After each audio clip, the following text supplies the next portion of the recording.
नाज़रीन N A 202 जे उम्मीदवार doctor Nafisa Shah Kumbh भरसा ॻोठ नवाज़ बोज़दार में गुलाम नबी ॿुॿर जी रहाइशगाह ते कानून मीटिंग के ख़िताब कंदे चयो त पार्टी चेयरमैन बिलावल भुट्टो ज़रदारी ख़ैरपुर जी आवाम सां सिधो सौ ख़िताब दौरान ख़ैरपुर जे अवाम वॾी तादाद में शिरकत करे 8 फरवरी ते थींदड़ इलेक्शन खां अॻु ई फ़ैसिलो ॾेई छॾियो आहे। चेयरमैन बिलावल भुट्टो ज़रदारी सिंध जे ख़ैरपुर ज़िले मां चूंड मुहिम जी शुरूआत कई, जेका असां लाइ फ़ख्र जो बाइज़ आहे।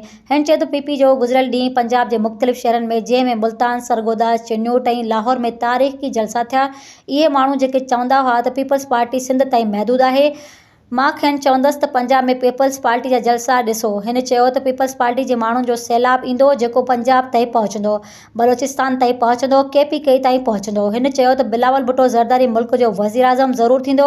मर्कज़ में पीपल्स पार्टी जी अक्सरियत अॻु खां मज़बूत आहे। आसिफ ज़रदारी आवाम सां जेको वाइदो करे थो इहो पूरो करे थो। मुबारकबाद थी पेश कयां त ख़ैरपुर में हिकिड़ो शानदार जलसो थियो ऐं असां ख़ुशि नसीब आहियूं त चेयरमैन बिलावल भुट्टो ज़रदारी बराए रास्त तव्हां सां ख़िताबित थियो। तव्हां सभु हलिया हो न मूंसां जलसे में, हलिया हो न, घणा हलिया। चेयरमैन साहब खे घणनि ॿुधो, खोड़ सारा माण्हू खोॾी जी मो हलिया हुया।